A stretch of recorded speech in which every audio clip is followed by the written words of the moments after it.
reflexões. Vamos tentar. Vamos lá, vamos conseguir, refletindo juntos, vamos juntos nessa tarefa. Vou compartilhar a tela.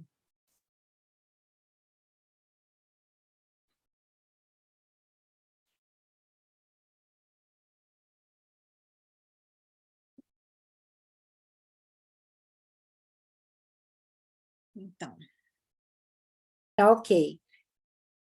a nossa tarefa hoje, ela envolve justamente uma reflexão em torno das aflições, né? Então, vamos lá. Começando, a gente precisa entender, né, para a gente falar sobre as aflições, né, precisa entender o que é aflição, né, para começar. Então, a aflição, de acordo com os dicionários, é uma condição de quem está aflito, angustiado, preocupado. É um sofrimento causado por desgosto, né? Tristeza ocasionada por alguma dificuldade, tormento, estado de ânimo perturbado por causa que o atormenta, afligimento, agonia, angústia, desassossego, indisposição, inquietação, atribulação, excesso de preocupação, ansiedade, padecimento físico. Então, assim, entendendo o que é aflição, a gente entende, né, que a gente não conhece ninguém que esteja aflito ultimamente, né? Ninguém está aflito. Então, essa palestra não nem envolve ninguém que está aqui ouvindo, né? Não nos diz respeito, não é algo pessoal, né? Ninguém se sentiu assim envolvido com esse assunto, né? Quem é que não está aflito neste momento, né? Quem é que nunca passou por uma aflição? Quem é que não se sente envolvido com alguém que esteja passando por uma situação dessas, né? A gente não conhece palavras como estresse, né? Angústia, né? Ansiedade. Ninguém sofre disso ultimamente, né?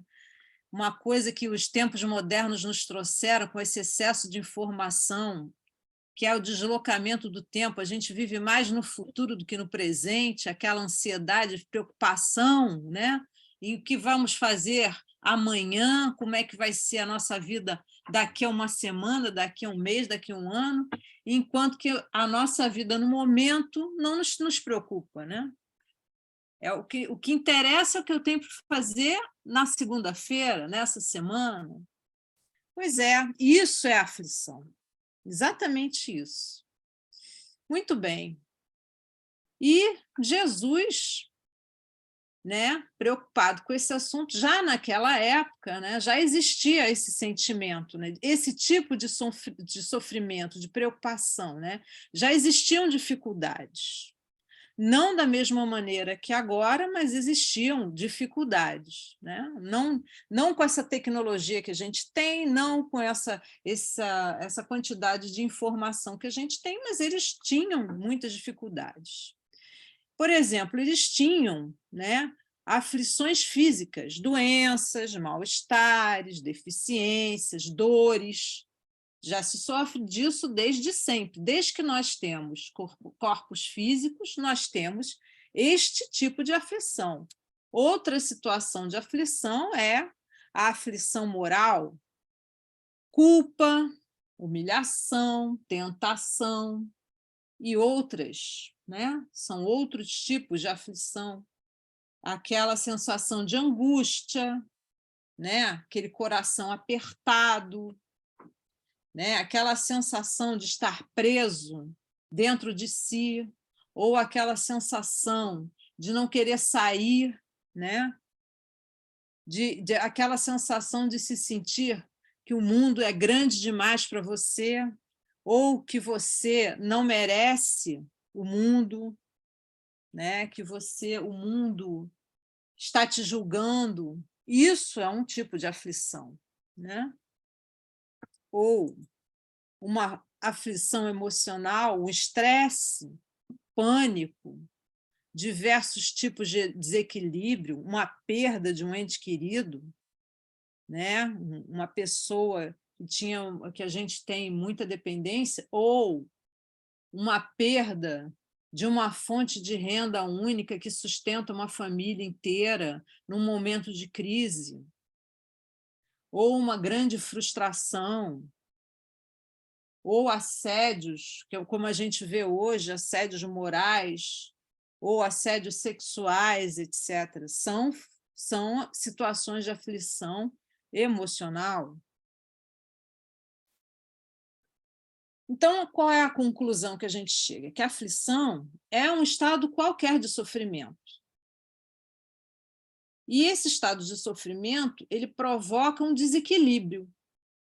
Seja um desequilíbrio físico, seja um desequilíbrio moral, seja um desequilíbrio emocional. Então, qualquer estado de desequilíbrio gera essa aflição. É uma aflição. O conceito de aflição, ele depende da visão pessoal de cada um, porque uma determinada situação que pode ser aflitiva para uma determinada pessoa pode não ser aflitiva para outra pessoa, porque ela depende da experiência de vida individual, do pressuposto filosófico e religioso, certo?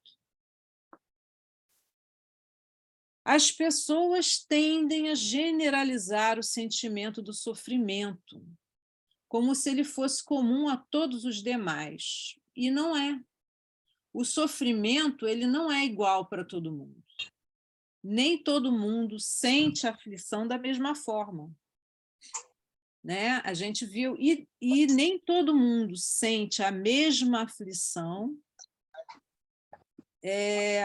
o mesmo tipo de aflição da mesma forma, dependendo do tempo. Por exemplo, a perda de um ente querido. Uma mesma pessoa pode sentir a perda de um ente querido de formas diferentes, dependendo do momento em que ela esteja passando, né?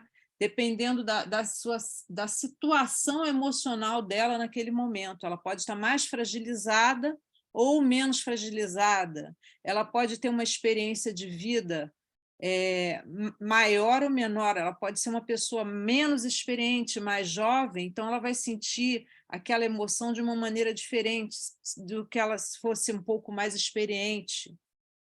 Então, isso tudo varia como você vai sentir a aflição. Ela não pode ser de maneira nenhuma generalizada. As pessoas são individuais, não tem como generalizar nada. Muito bem. Então, Jesus estava lá fazendo o Sermão da Montanha, quando ele disse: bem-aventurados os que choram, pois que serão consolados. Bem-aventurados os famintos e sequiosos de justiça, pois que serão saciados. Bem-aventurados os que sofrem perseguição pela justiça, pois que é deles o reino dos céus. Então, quando ele fala os que choram, vamos refletir. Rechorar, né? O chorar é exteriorizar uma emoção, né? Você nem sempre chora porque está triste. O ato de chorar é uma maneira de você desabafar uma determinada emoção. Você pode chorar de alegria, você pode chorar de tristeza, você pode chorar de raiva, de angústia. É uma maneira de você desabafar. Então, quando ele fala que bem-aventurados os que choram, são aqueles que estão passando por uma situação de forte emoção. Então, são pessoas que estão, de alguma maneira, em desequilíbrio, né? Estão passando por uma situação de forte emoção.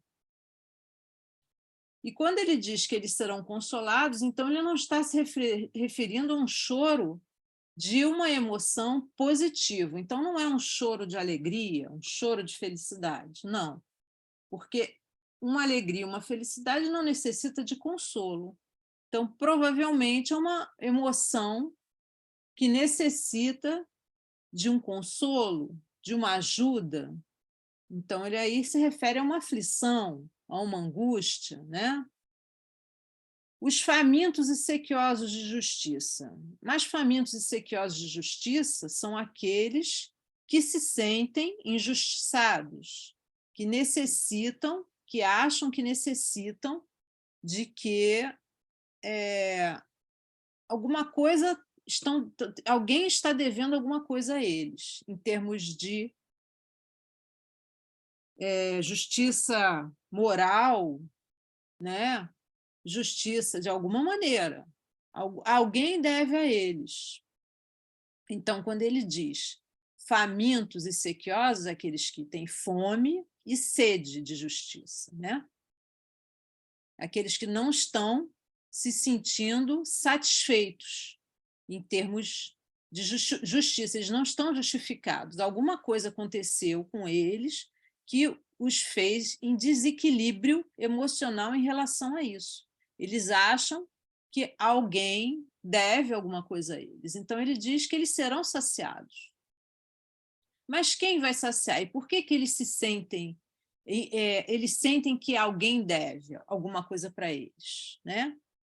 Porque provavelmente a aflição deles está relacionada a alguma situação em que eles se acham vítimas, né? Porque se alguém deve alguma coisa a eles, é porque eles são vítimas de alguma coisa, eles se veem como vítimas de alguma coisa. Por outro lado, também existem aqueles que sofrem perseguição pela justiça, ou seja, aqueles que a justiça estão devendo a justiça. Eles acham que, por alguma maneira, alguém está cobrando alguma coisa deles que não deveria cobrar. Também se sentem injustiçados. Como assim? Alguém está me cobrando alguma coisa e eu não acho que eu devo, né?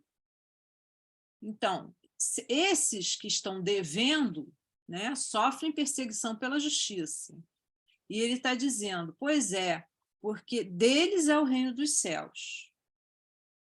Então, esses que estão sofrendo perseguição pela justiça, eles vão conseguir atingir o reino dos céus. Então, agora, tendo em vista esse cenário de pessoas que estão aflitas, que serão consoladas, pessoas que se sentem necessitadas de alguém pagar uma dívida, se sentem que necessitam, que alguém deve alguma coisa a elas, e outros que devem a alguém. Agora vamos entender como é que a gente vai chegar a essa situação em que Jesus diz: todos vocês terão a sua situação resolvida, todos vocês serão atendidos. Como? Como isso vai acontecer? Vamos lá, vamos em frente. Então, algumas questões nos colocam isso. É necessário sofrer para ser feliz? Bom, se é necessário para a gente conseguir ser feliz, a gente passar por tudo isso, pelas aflições, tem que passar por aflições para a gente ser feliz? Bom, se não, como é que a gente reconhece que está sendo feliz? Quando? Quando isso vai acontecer? Quando a gente não tiver mais nenhuma aflição, será que a gente vai saber que é feliz? Será que a gente não consegue ser feliz durante esse processo? Né? Tem que terminar todas as aflições para a gente chegar na felicidade? Não existe alguma felicidade antes? Por que que os bens e os males são tão desigualmente distribuídos entre os bons e os maus? Por que que a gente sempre acha que os maus estão se dando bem e os bons nunca se dão bem? Essa é a verdade. A gente sempre acha, a gente está sempre sedento de justiça, né? Sequioso, faminto de justiça. A gente sempre acha que o bonzinho está sempre se dando mal e o mal sempre está se dando bem nesse mundo. Por quê? Por que que muitos homens de bem sofrem enquanto muitos maus prosperam? Por que será que essas questões acontecem tanto, né? Se Jesus diz que tudo isso vai ser resolvido, né? Que somos bem-aventurados. Bem-aventurados os que choram. Como assim bem-aventurados os que choram? A gente só vê o contrário. Só acontece tudo que é ruim. Não dá para entender, né? Desse ponto de vista. Então, vamos tentar refletir nesses assuntos. Bom, vamos partir do princípio que Deus é o máximo de todas as qualidades e virtudes. Então, se ele é o máximo em todas as qualidades e virtudes, porque ele é perfeito, logo ele é soberanamente justo e bom. Se ele é soberanamente justo e bom, então ele não age com parcialidade nem caprichosamente. Para começar.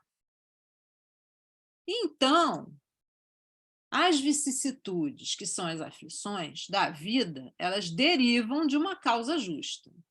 Então, ninguém passa por uma aflição, por um problema, por uma angústia, por uma situação de adversidade sem uma causa justa. Então, essa história de o bonzinho está se dando mal não é sem uma causa justa. E essa história de que o mal é recompensado também não é bem assim. Né? Tem alguma coisa estranha nisso, porque se Deus é soberanamente justo e bom, não é muito por aí. Tem algo estranho, não é assim. Ou o mal não é tão mal, ou o bom nunca foi tão bom. Os ensinamentos de Jesus nos encaminham em direção às causas das nossas aflições. Então, antes de mais nada, vamos tentar entender por que acontecem essas aflições. Então, se eu hoje estou sofrendo alguma aflição, por que que eu estou envolvido com essa aflição? O que que está me fazendo passar por isso? Antes de eu falar qualquer coisa. Causas das aflições. As origens das aflições podem estar na vida atual. É possível relacionar a causa à aflição, porque a conhecemos. Então, se eu estou com a minha perna quebrada, estou passando lá por um momento ruim de ter que usar um gesso, que me incomoda, que me atrapalha, uma aflição ir para o trabalho com esse gesso, eu sei que eu estou com esse gesso porque alguma coisa, ou eu tive uma desatenção na hora que eu estava andando, ou alguém me atropelou, foi vítima de um acidente, alguma coisa aconteceu nessa vida para eu estar com aquela perna quebrada, certo? Vida atual, né? Porque mesmo quem nasce com a perna quebrada, alguma coisa aconteceu durante o parto, né? Que ninguém foi feito com a perna quebrada. Isso é uma típica aflição da vida atual. Bom, ou a origem está na vida atual e a gente sabe, a gente consegue lembrar qual foi a causa,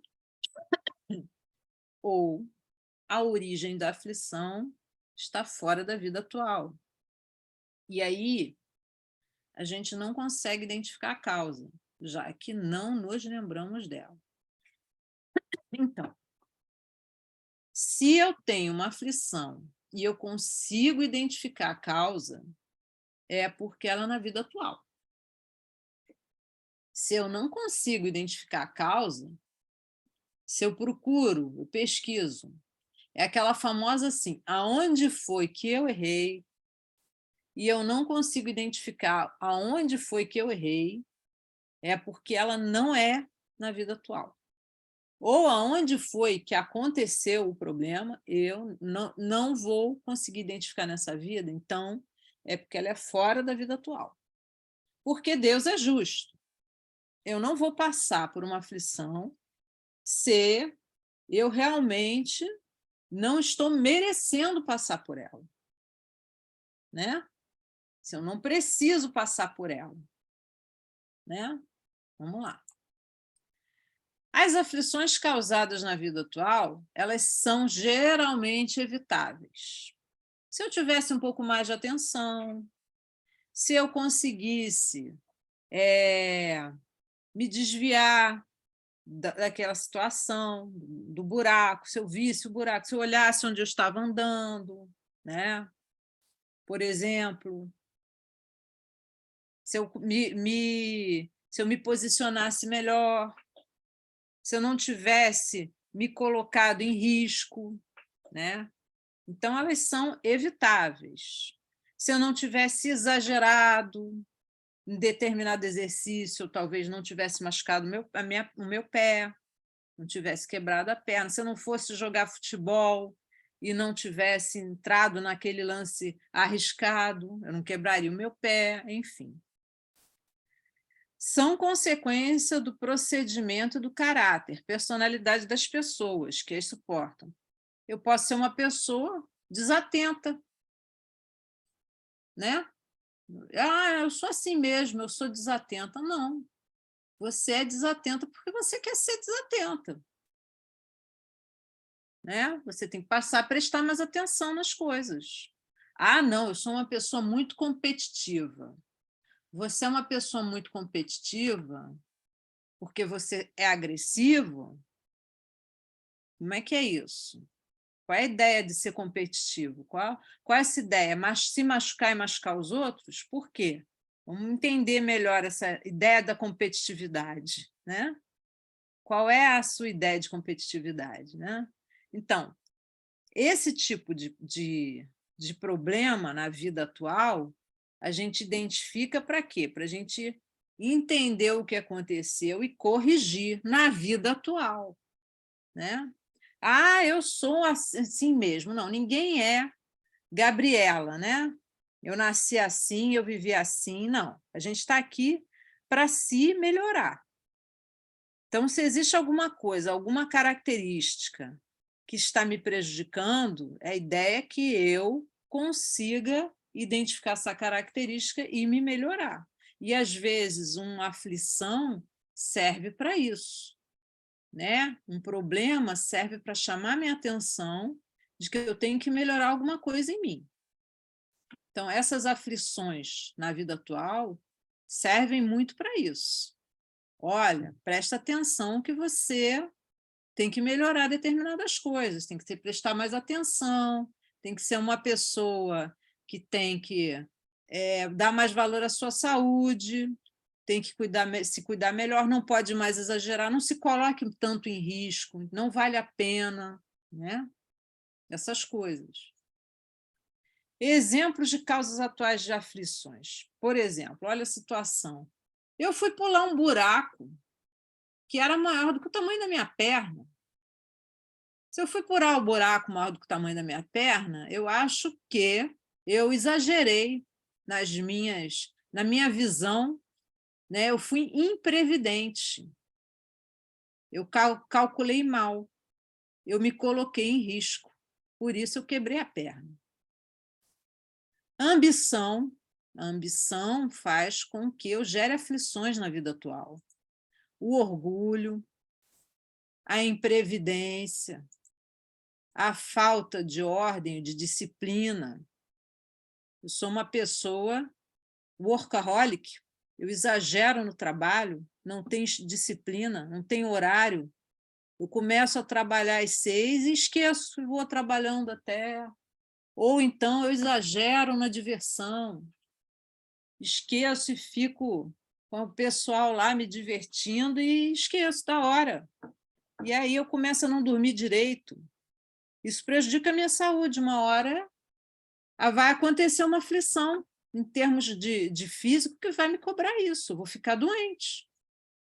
Desejos sem limites. Eu exagero na comida. Eu adoro comer carne um dia. Isso pode gerar problema. Olha a gordura aí. Mau comportamento. Eu sei que eu sou uma pessoa muito teimosa. Eu exagerei na teima. Olha aí. Isso vai gerar problemas. Falta de perseverança. Uniões com interesses materiais. Quantos casamentos, né?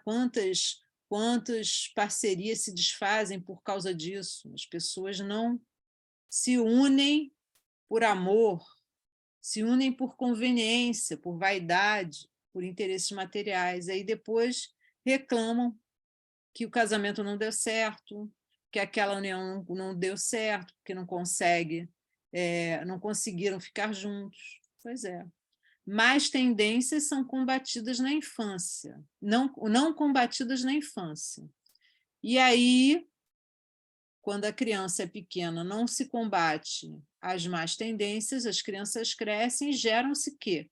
Problemas com os filhos adolescentes, os filhos adultos são mais difíceis, né? Então, você começa a ter problemas de relacionamento entre pais e filhos, causas atuais das aflições. Disputas e discussões trágicas por excesso de sensibilidade. Então, acaba-se uma discussão em tragédia, por quê? Porque a pessoa era muito sensível. Não, eu sou uma pessoa... Você não pode falar isso para mim, que eu sou muito sensível. Aí acaba em tragédia a discussão. Uma discussão que era para ser uma discussão simplesmente de uma situação banal, acaba virando uma tragédia, acaba-se uma amizade. Por quê? Não, porque esse assunto você não pode tocar comigo, não pode falar disso para mim, por quê? Porque tocou num assunto que me tocou a minha sensibilidade. Você não pode discordar disso. Pois é. Doenças e deficiências por excesso de imprudência. Olha as lesões aí, gente. Lesões por excesso de exercício, olha as lesões por falta de exercício, né? Então, o equilíbrio, cadê o equilíbrio? Tudo isso geram aflições que a gente podia ter evitado, né? E para que essas aflições existem? Para chamar a atenção da gente. Então, a gente vai... Já que a gente não agiu da maneira correta, o corpo vai chamar a atenção da gente. Mas é só o corpo? Não. Isso pode gerar um problema emocional, né? Pode gerar um problema emocional. Uma fobia pode chamar a atenção da gente. Como é que essa fobia se desenvolveu? Quando a gente foi ver, por quê? Porque a gente desenvolveu, né, essa fobia em função de um comportamento mal feito. A gente desenvolveu um hábito que gerou uma fobia. Não só um trauma, pode ter sido um hábito, né? Como identificar as aflições causadas na vida atual? Como é que eu vou identificar? Bom, dizem os espíritos para nós interrogarmos friamente nossas consciências. Todos aqueles que são feridos no coração pelas vicissitudes e decepções da vida. Remontem passo a passo a origem dos males que os torturam e verifiquem se, as mais das vezes, não poderão dizer: se eu houvesse feito ou deixado de fazer tal coisa, não estaria em semelhante condição. E aí a gente vai cair na real. Foi minha culpa. Eu só estou passando por essa situação porque eu fiz aquilo. Eu não fiz aquilo ali. Por isso eu estou passando por isso. Ou seja, nós fazemos mau uso do livre-arbítrio, e toda vez que nós fazemos mau uso do livre-arbítrio, nós geramos uma aflição.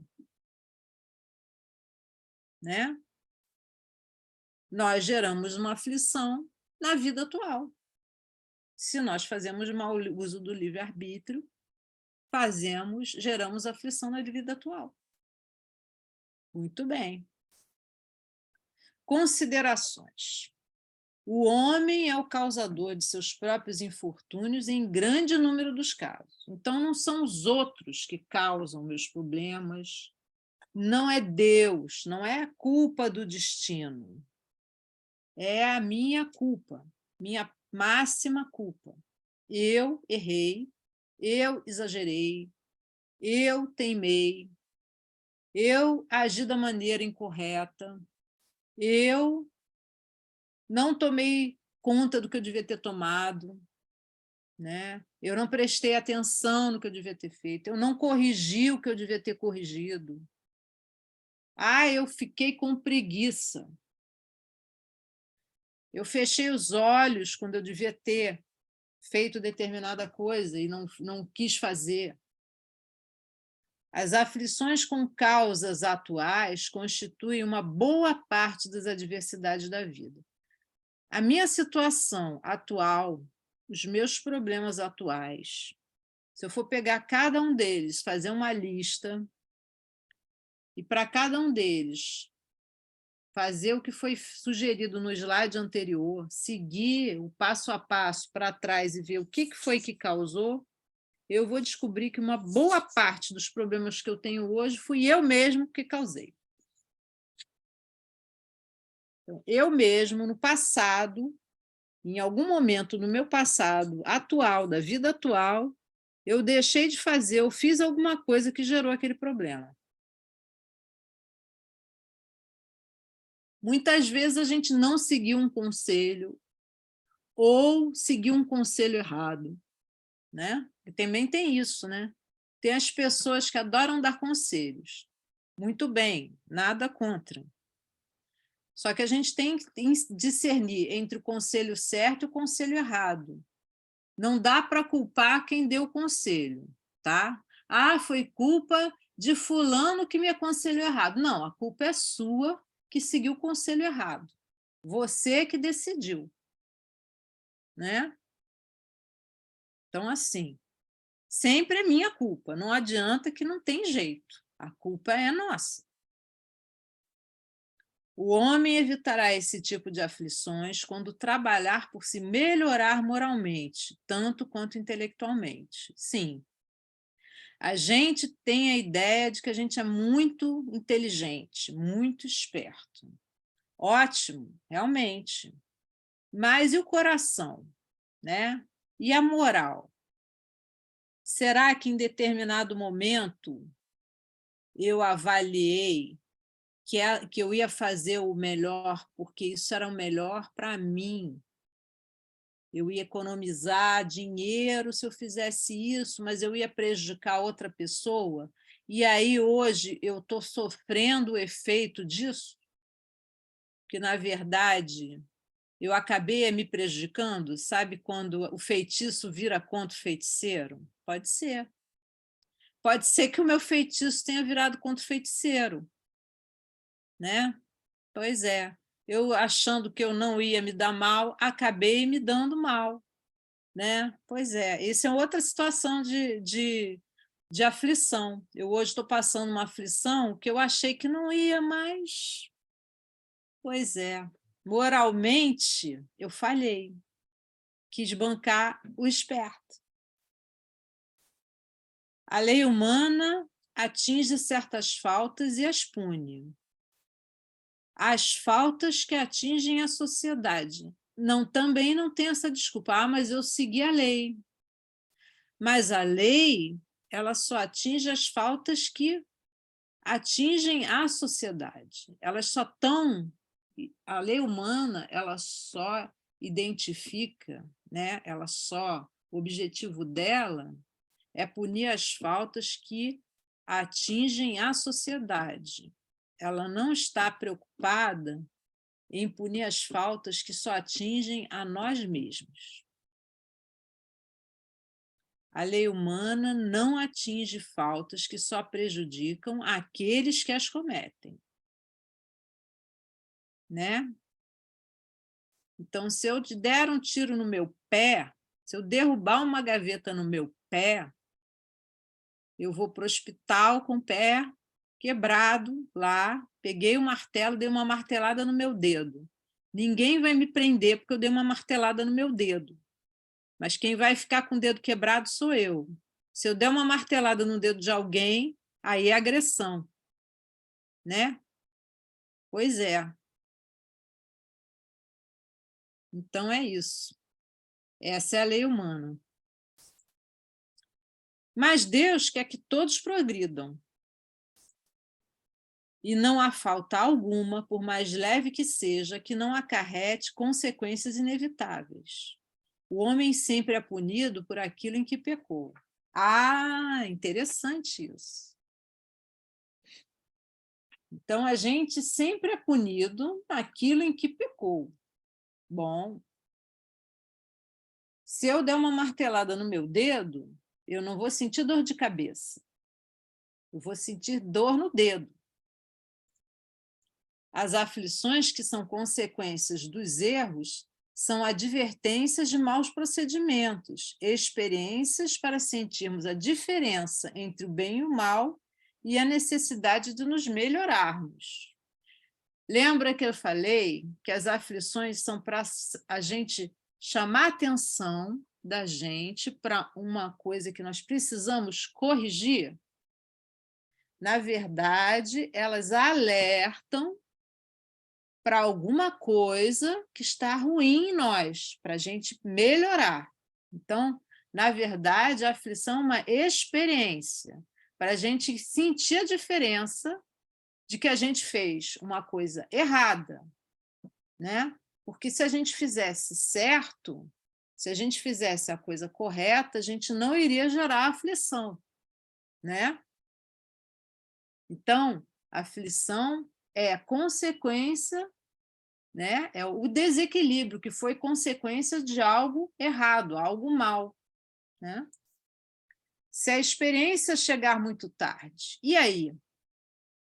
Se eu acabei de fazer alguma coisa errada e foi tarde demais, eu não tenho como colher essa aflição. Eu acabei de fazer a bobagem. Quando o indivíduo só toma consciência da causa da aflição, é muito tarde e não há mais tempo nessa vida para melhorar. Como é que fica? Então, o cara, a pessoa lá, estava lá, muito tarde na vida, lá, acabou de cometer um crime. E cometeu o crime, na sequência, desencarnou. E aí? Não deu tempo para ela sofrer a consequência daquele crime que ele cometeu, já que ele desencarnou na sequência. O que vai acontecer? A justiça divina vai proporcionar uma outra chance para que ele sofra aflição relacionada àquele erro que ele cometeu. E que outra chance é essa? Uma reencarnação.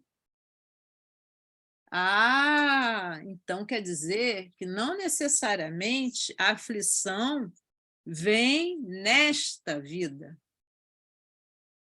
Então, a aflição pode ficar como no nosso banco, né, de dívidas, ela pode ficar para a próxima vida. Muito interessante. Então, as aflições causadas fora da vida atual são aquelas que não deu tempo para a gente sofrer na vida atual. Então, vai ficar para a próxima. Há aflições que, na aparência, atingem o indivíduo por fatalidade. Então, aí não tem como escapar. Por quê? Porque a causa dela foi antes. Se fosse na mesma vida, você teria como corrigir ainda a causa. E aí você poderia evitar, né, a aflição. Então, se eu sei que eu gerei uma aflição por causa da minha falta de atenção, se eu corrigir a minha falta de atenção, acabou, não vai ter mais aflição, certo? Daí eu corrigi. Mas se isso não deu tempo de eu corrigir, isso vai passar para a próxima. Daí eu vou sofrer a consequência sem identificar a causa, né? Por quê? Porque essa causa aconteceu antes dessa vida. Por exemplo, a perda de um ente querido pode ser uma consequência de uma aflição que foi uma consequência de uma causa numa outra vida. Como assim? Talvez eu tenha sido, por exemplo, eu perdi a minha mãe. Talvez eu não tenha valorizado ter mãe numa outra vida. Logo, nessa vida, eu não tenho. Pode ser, pode ser. Não quer dizer que seja sempre, mas pode ser. Falta de recurso econômico. Eu hoje nasço sem recurso financeiro. Por quê? Porque pode ser que eu não tenha valorizado, não tenha distribuído corretamente, utilizado corretamente o recurso econômico numa existência anterior. Então, agora, eu tenho que aprender como utilizar corretamente. Para isso, eu venho com pouco para poder aprender. É que nem criança, né? Quando não sabe gastar direito à mesada, o que a gente faz? Então, agora você vai ter uma mesada menor para aprender a gastar direito. Um desastre natural. Desastre natural. Caiu de alguma maneira eu consegui juntar o dinheiro e ter uma casa e cai uma ribanceira na minha casa. Mas por que aconteceu isso? A gente sempre é punido naquilo que errou.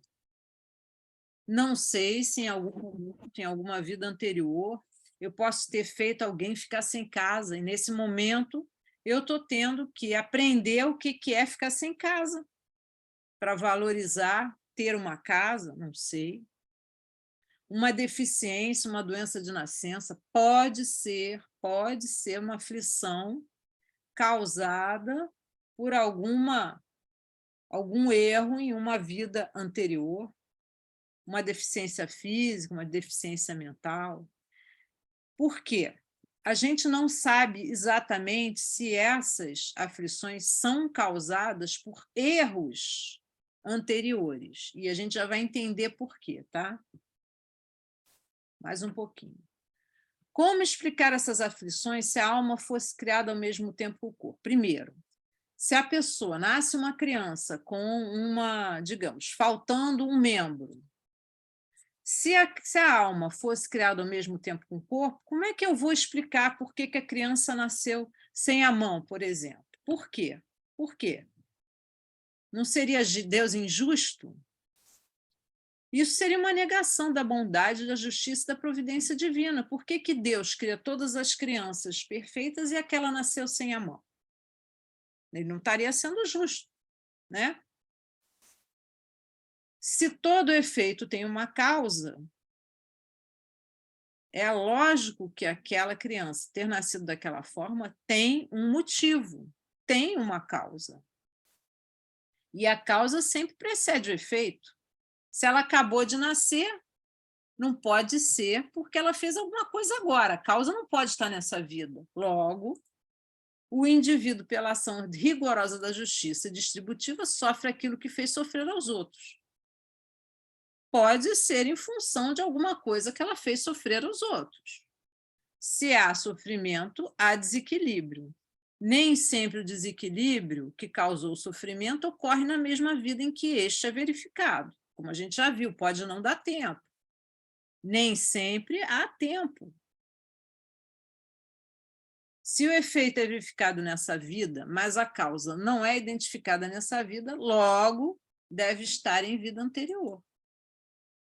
Lembrando que a Terra é um planeta de provas e expiações. Então, aqui nos aguardam o quê? Aflições. Porque aqui é o quê? Uma escola. Aqui nós estamos para isso, para aprender. E a aflição é um indício de que a gente está aprendendo, né? É a correção. A gente precisa, é como se fosse um lembrete. Expiações são impostas a espíritos endurecidos ou extremamente ignorantes para levá-los a fazer uma escolha com conhecimento de causa, dar experiência. Então, Expiações envolvem aflições. Provas são escolhidas e solicitadas livremente por espíritos penitentes para reparar o mal que hajam feito, procedendo melhor.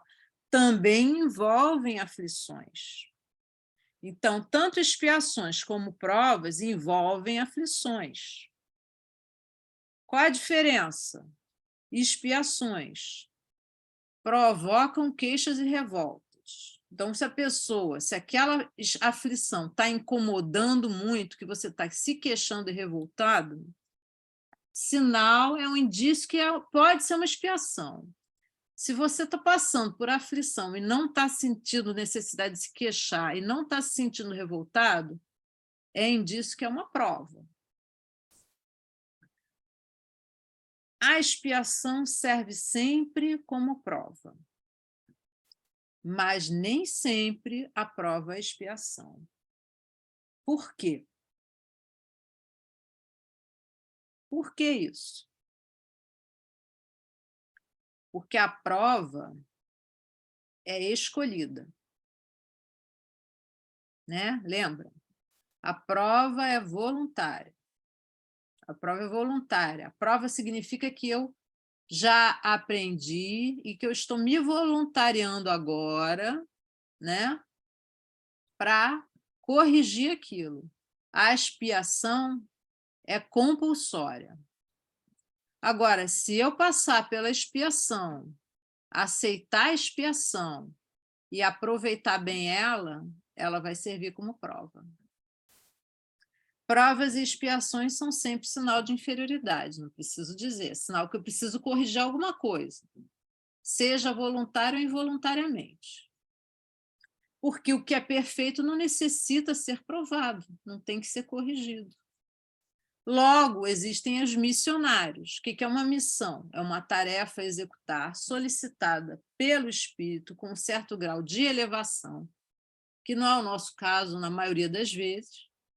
Quanto mais difícil a missão, maior a recompensa, porque a dificuldade é igual ao sofrimento. Então, a gente vê certos espíritos aí, certas pessoas especiais, de instintos naturalmente bons, almas elevadas, sentimentos nobres inatos, sofrendo, e a gente não entende. Por quê? Porque essas pessoas estão em missão. Né? E elas não se acham sofrendo, elas não sentem esse sofrimento. Lembra que eu falei que o sofrimento é uma experiência pessoal? Exatamente. Essas pessoas não sentem o sofrimento. Esquecimento do passado. O que vocês acham? Isso é uma vantagem ou desvantagem, considerando esse sistema de aflições? Bom, nós temos erros. Será que isso ia ajudar a gente a corrigir esses erros? A gente esquece. Será que se a gente se lembrasse ia facilitar a correção? Primeiro, não necessita a gente lembrar, porque a gente sabe que a gente é punido sempre naquilo em que pecou. Sempre a gente é punido no que errou. Então, para que eu preciso lembrar? Se eu estou sabendo que eu estou sofrendo naquilo que eu errei. Perdão. Como a gente obteria perdão das vítimas e como a gente vai perdoar os algozes se a gente ficar lembrando? Será que o esquecimento ajuda a gente? É uma vantagem ou desvantagem na hora do perdão? O espírito renasce no mesmo meio em que já viveu, estabelecendo de novo relações com as mesmas pessoas a fim de reparar o mal que lhes haja feito. Então, no caso do perdão, o esquecimento do passado, eu acho que é uma vantagem, porque ia ser muito difícil a gente perdoar se a gente se lembrasse do que a gente tinha feito e se lembrasse do que os outros tinham feito a gente, né? E na autoestima? Como é que a gente ia se sentir diante da gravidade dos erros que a gente cometeu, das consequências e das vítimas? Se a gente se lembrasse de tudo que a gente fez, dos crimes que a gente cometeu, como é que eu e a gente se ia sentir? A gente ia ter coragem de botar a cara para fora de casa? Eu ia ter coragem de estar aqui fazendo essa palestra se eu me lembrasse de tudo aquilo que eu fiz nas minhas existências anteriores? Será? Com efeito, a lembrança traria gravíssimos inconvenientes, poderia, em certos casos, humilhar-nos singularmente, ou então exaltar-nos orgulho e, assim, travar o livre-arbítrio, né? Imagina aí uma pessoa extremamente com uma carga de crimes imensos fazendo uma palestra aqui no centro sobre as aflições, sendo que ela pode ter causado aflições de milhares de pessoas. Ia ser muito difícil se ela se lembrasse disso. Bom, motivos de resignação. Resignação é diferente de passividade, né? Então, lembrando Francisco de Assis, que já dizia ele: Senhor, dai-me força para mudar o que pode ser mudado. Resignação para aceitar o que não pode ser mudado. E sabedoria para distinguir uma coisa da outra. Francisco de Assis. A última frase é muito importante. Distinguir uma coisa da outra. Né? Então, é a diferença da resignação e da passividade. Resignação é submissão à vontade de Deus. É aceitar o que não pode ser mudado. Exoneração espontânea de uma graça ou de um cargo. Sujeição paciente às contrariedades da vida, conformidade quando não se pode mudar. Submissão, sujeição, a ação de aceitar pacificamente as dores ou os sofrimentos da vida, que não podem ser mudados. Renúncia voluntária, desobrigação, desistência, aceitação sem se revoltar, né? Vem do latim resigno, que significa tirar o selo, né? A ação de tirar o selo. É como se a gente estivesse desistindo de teimar, né? Desistindo de persistir na teima, de uma situação que a gente não pode mudar. Já a passividade é diferente. É o estado de que é passivo, que sofre o alvo de uma ação. A gente se deixa ser alvo. Você se deixa. Você não tenta nada. Você simplesmente sofre a ação. Não toma iniciativa, não age. Tende a obedecer sem reagir. É bem diferente da resignação. Falta de capacidade de manifestar determinação. Nada faz. É não ação. A resignação é ação, a passividade é não ação. Vem do latim passivitate, que é confusão. Ou seja, é como se a pessoa ficasse num estado de paralisia. Paralisia, ela fica parada. Isso é passividade, é parar, é não agir, que é diferente de se resignar. Resignar é agir. Por que se resignar? Algumas aflições desse mundo são o pagamento de dívidas de faltas passadas contraídas, então não vai adiantar eu tentar me desviar delas, porque eu tenho que pagar, então eu percebo que eu tenho que pagar. A falta de submissão à vontade de Deus já é uma dívida. Quando eu teimo em não me submeter, é uma dívida, porque é uma das primeiras faltas que eu contraí no passado. Se eu não aceitar as aflições com resignação, Se eu acusar Deus de ser injusto, eu vou adquirir novas dívidas e perder o benefício que deveríamos obter do sofrimento. Lembra que a expiação pode virar prova? Por quê? Porque ela pode, se eu sofrer ela com resignação, eu transformo a minha expiação em prova. O indivíduo pode suavizar ou piorar suas provas, conforme o modo que encare a vida terrena. Então, as aflições elas podem ser pioradas, sim, podem.